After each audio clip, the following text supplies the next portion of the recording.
Viral ang TikTok live ni Elma na handang magbigay ng second chance. Usap-usapan ngayon ang naging TikTok live ni Elma Asagra matapos niyang magbahagi ng mga salita tungkol sa second chance na agad na pinag-usapan ng maraming netizens at nakapanood ng live. Sa kanyang live, marami ang nakapansin na tila puno ng emosyon ang kanyang mga pahayag.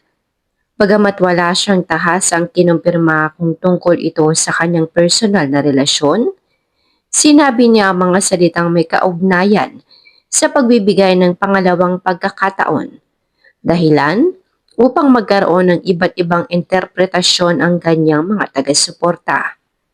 Dahil dito, maraming netizens ang nagtanong, may pinapatungkulan ba si Elma? May posibilidad bang may second chance sa isang nasirang relasyon? O isa lamang ba itong pangkalahatang payo tungkol sa buhay ng pagpapatawad? Matatandaan nitong mga nakaraang linggo ay naging laman ng social media sina Elma Asagra at Sir Gavin dahil sa iba't ibang espekulasyon tungkol sa kanilang relasyon. Gayunpaman, wala pang opisyal na pahayag na nagpapatunay na ang naging usapan ni Elma tungkol sa second chance ay direktang may kaugnayan sa kanilang sitwasyon. Ibinahagi nito na mahal niya pa rin si Gavin hanggang ngayon at may pagmamahal pa rin siya rito dahil 7 taon ang kanilang nabuong relasyon. At tungkol naman sa pahayag na second chance, nabanggit nito na hindi niya pa alam sa ngayon. Pero pag-iisipan niya dahil maraming factor daw ang pagbibigay ng second chance. Mas naniniwala pa raw siya sa salitang destiny kung kayo talaga, kayo.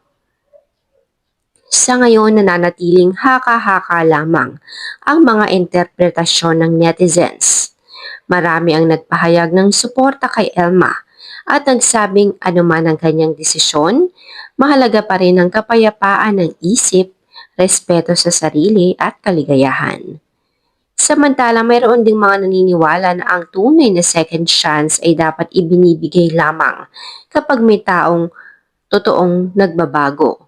Habang ang iba naman ay nagsasabing hindi lahat ng relasyon ay kailangang balikan. Sa huli, tanging si Elma lamang ang nakakaalam ng tunay na kahulugan ng kanyang mensahe. Hanggat wala siyang malinaw na kumpirmasyon tungkol dito, nararapat lamang na igalang ang kanyang saloobin at iwasan ang pagpapakalat ng mga hindi beripikadong impormasyon.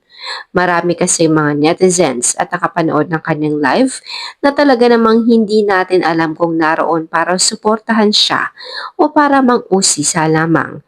Pero lahat sila, maraming mga katanungan tungkol sa nakaraang relasyon ni Elma at ni Sir Gavin.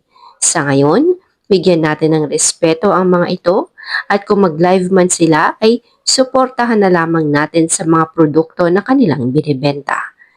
Samantala, ano naman ang masasabi ninyo? Naniniwala ba kayong ang second chance ay simbolo ng bagong simula? O may mga pagkakataong mas mabuting tuluyan ng mag-move on? I-comment ang inyong opinion. At syempre, kung gusto nyo pa ng update, manatiling nakasubscribe sa channel na ito.